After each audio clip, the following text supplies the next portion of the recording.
Hello everybody. Now in today's video I'm going to talk about a little bit of a story from about a day ago now, and it's about health scares, right? So I know a lot of us have probably had health scares before, right, where it's like, oh, you think something's wrong with you physically, right, and you start to panic a bit. Well, that's what happened to me. So what went down, right, this was the other night, and I was working out for a little while, and I was doing so at first I was doing some weightlifting, right? Only for like 5 minutes, just a few light reps, I was doing some curls, right? And then I'm like, you know what, let me shadow box on VR chat or not shadow box, let me go to VR chat because they have that world on VR chat, VRC boxing. And I was like, you know what, let me fight some of these guys, right? So I'm doing that. I fight one match for like 5 minutes. And I'm tired, which is normal, It's normal for me to be a little tired. But my chest was hurting real bad, and I was like, oh, what the fuck? Maybe it's just my heart beating too fast, and let me just try and relax, right? I gave it like 5 minutes, and I'm like, okay, this ain't, normal now. I gave it like 5-10 minutes, and it was still pretty painful, right? So I start panicking, and as you do, right, you start doing your own research, right? And everybody knows that whenever you Google something about your health, it's always going to give you like the worst responses or answers, right? So what did I do? I used ChatGPT because I'm going to be so real, right? If I'm Googling something that's like oddly specific, or not Googling, but if I'm trying to research something that's like oddly specific, I go and use ChatGPT to get all the generalized information in one spot, right? That way I don't have to search through 10 pages on Google trying to figure out what's going on, right? And at first it was like, oh, it could be acid reflux or some other stuff, right?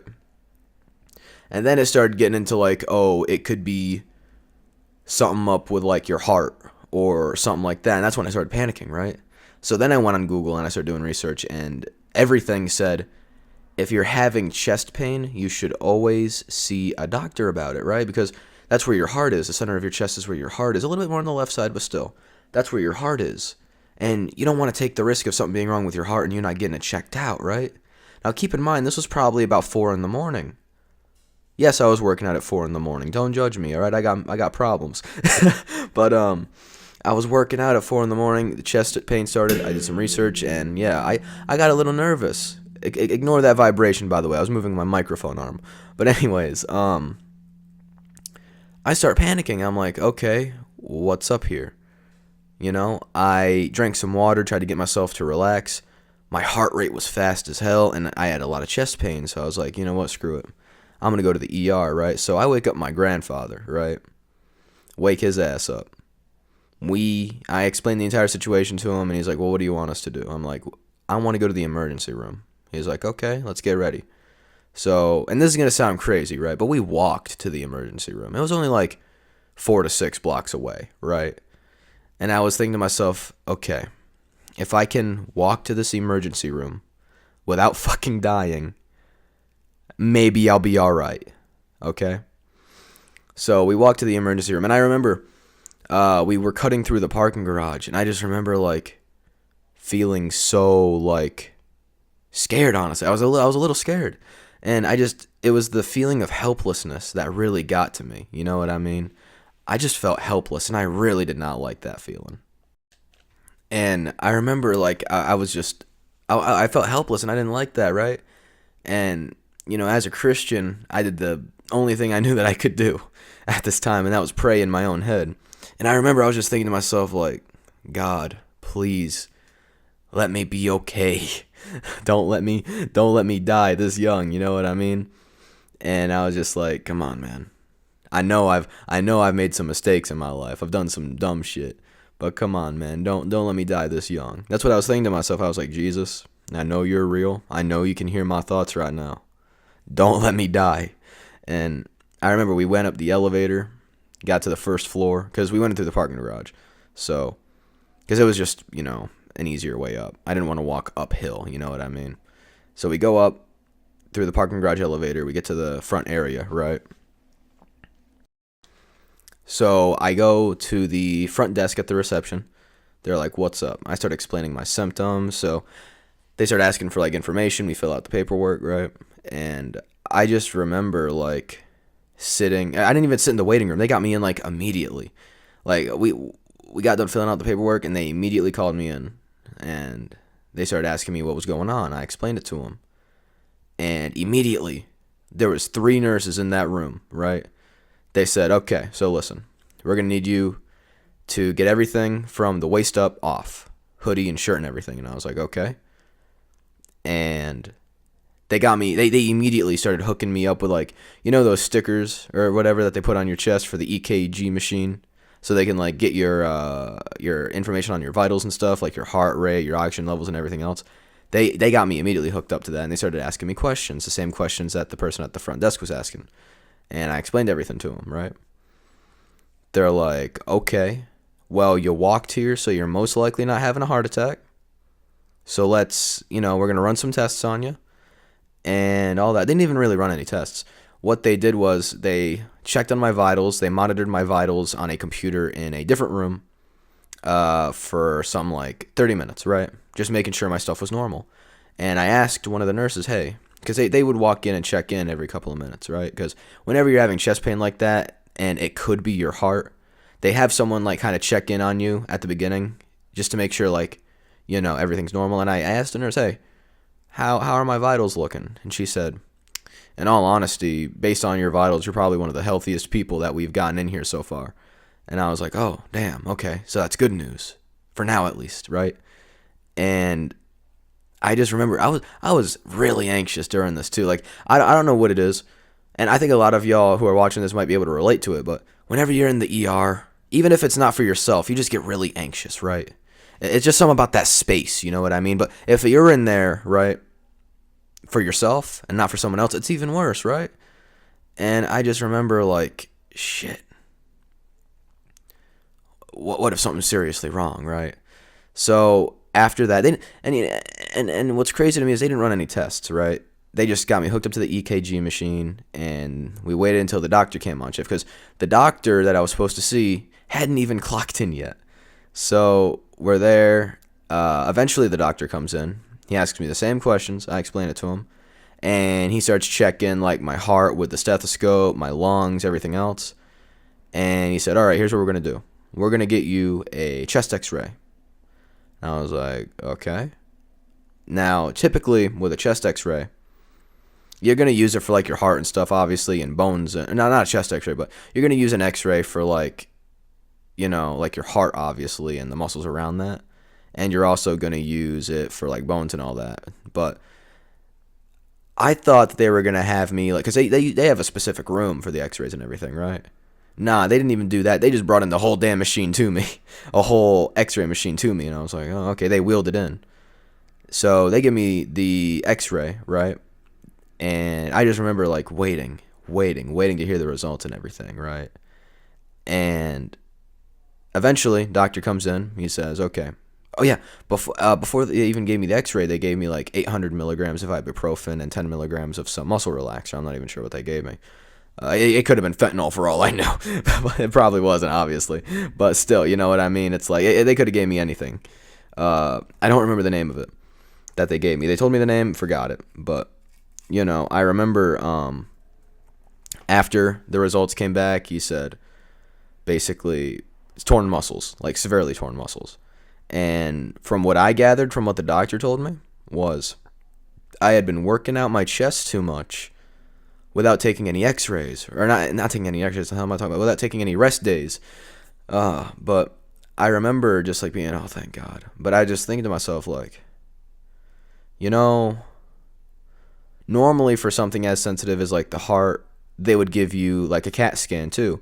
Now, for those of you who don't know, an x-ray is good for like seeing your heart and everything, and, like bones and everything, as I said earlier. But the thing is, with an x-ray, it's not going to tell you everything. Now, I remember a few months back, I had another health scare, right? Because my doctor, my primary care doctor, he did some blood work on me, right? And he said they found some certain level of like chemical in my bloodstream that is highly linked to blood clots in the lungs, right? And I remember just like being like, oh shit, what if I have a blood clot in my lung? And what they do is when you get a CAT scan and they're looking for blood clots, what they do is they inject you with this dye, right?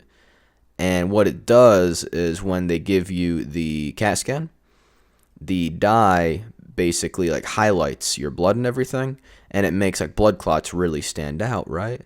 And I just thought to myself, during like after the x-ray and everything and after they gave me their assessment, I was like, it's a bit strange that they didn't do any testing for clots, right? And I just remember thinking to myself, like, fuck, what if they didn't, like, what if this isn't the actual issue, and what if like there's some other issue, right? But I just remember like after I left, I was really relieved, you know. I felt better, admittedly, but that's probably because of the medicine they gave me, you know what I mean? But regardless, he said, okay, it's just torn muscles. You're going to need to take a break from working out for a week or two. That way you don't cause permanent damage to your chest. And we're going to give you some ibuprofen as a prescription, right? But I remember leaving, getting home, and I just had to, like, I had to think on this for a while, you know what I mean? And I was like, I looked back at when I was by that parking garage, and I was like, damn, I was really scared that I could be dying. And I'm going to let you guys in on something. For a long time, I kind of had that mindset of, I don't give a shit if I live or die, you know? That was just my mindset for a very long time, and it was that way ever since I was, like, pretty young, you know what I mean? But I remember with this entire experience, it really made me think, like, shit.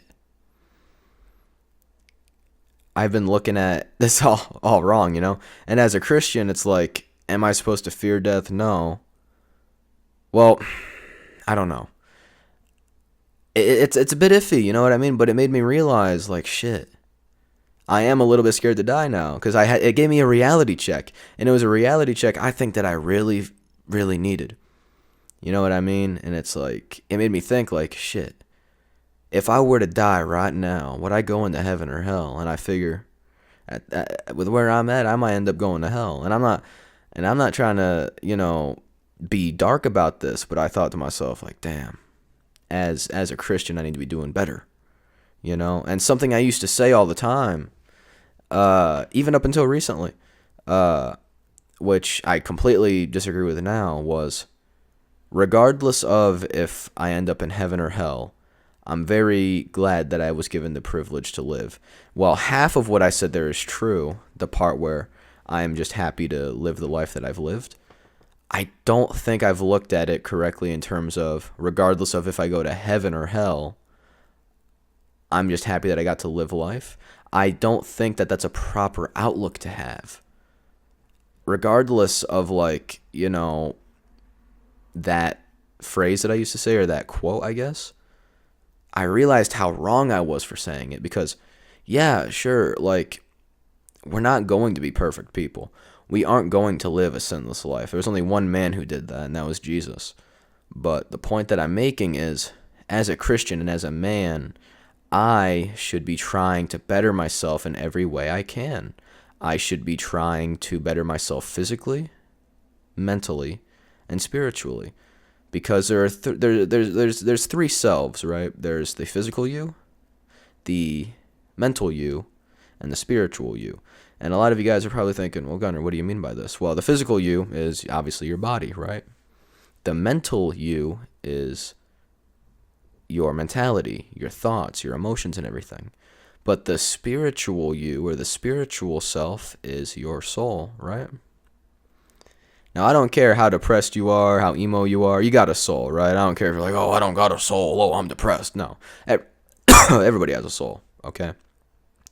But the point that I'm making is I was very wrong with that quote that I said. And I've thought to myself, you know, ever since, you know, the other night when this happened, and up until this very moment, I'm like, shit, I really should try and better myself. And I'm not just talking like as a Christian, but I'm talking about just health-wise as well. Like, I'm going to be so brutally honest with you guys. I have a bit of a smoking problem. I smoke a bit of the cigarettes. So now, with this health scare that I've had, it's kind of motivated me to want to quit. So that's what I'm actually going to be working on doing now. It's going to be a long-term goal of mine. Now, I'm setting up some short-term goals for myself and long-term goals for myself right now. and that long-term goal being quitting smoking. The short-term goals, though, are bettering myself as a Christian. So something I'm thinking about doing, and I'm probably going to do, is start making religious commentary. Now, some of you guys might not like that type of content. Some of you guys might even unsubscribe because of it. But, and I mean this with all due respect, but I couldn't care. And the way I see it, right, as a Christian, I'm supposed to spread the gospel, the word of God, and the teachings of the Bible. And what I'm going to do now is I'm going to, from time to time, make some religious commentary videos. And my goal with it is just to, if at least one person sees those videos and enjoys them and genuinely takes in the information, if it's only one person, I've still achieved my goal of spreading the gospel and spreading the word of God. So that goal would be accomplished to some extent, but it wouldn't be fully accomplished. I would still have to read the Bible more often, pray more often, and better myself. Because as I'm going to be real, I am not a good Christian. I am pretty bad at it, at being a Christian. You know, the whole, treat your neighbor how you would treat thyself. I'm a bit of an angry motherfucker. I talk some shit on the internet. I'll be so real. I talk some shit on the internet to people. But, and it's like they say, who am I to judge other people? As a man who has sinned, how am I going to judge people based on their sins, right? That's something I've been thinking a lot about. And as a man and as a Christian, it's not my job to judge people. That's God's job to do that. Everybody's day of judgment is going to come, regardless of if the rapture happens or if they die. Everybody is going to be judged equally and accordingly based on the life that they've lived. And it's not my job to judge people based on their sins, their actions, their words, or anything like that. So what I'm going to try and do is I'm going to try and not, be so negative, be so angry and everything. And I know a lot of you guys are going to say, well, Gunnar, how are you going to say this when the other day you made a video called Fuck Elon Musk? And I'm going to say this. That was mostly satire. But does that make it right? Not really. Am I going to delete the video? No. Not because, I want to get views, blah, blah, blah. No, because it's not even that. My channel's dead. We all know this. But I want to keep the video up so I can reflect on my previous actions and my past behavior. And even though it was only a few days ago, you know what I mean? I want to look back at it and be like, man, could have done better here. So I'm going to use that as a bit of a way to, leverage myself in a way to where I can better myself, if that makes any sense. So either later today or early morning tomorrow, I'm probably going to make a video talking about why I became a Christian. And I hope you guys do enjoy that video. I really think it's going to be a good one. Anyways, with all of that out of the way, I think I'm going to leave this video off here. If you guys enjoyed it, make sure you leave a like and a comment. And if you want to help support me, feel free to subscribe to the YouTube channel. Anyways, I'll see you guys all later. Bye-bye.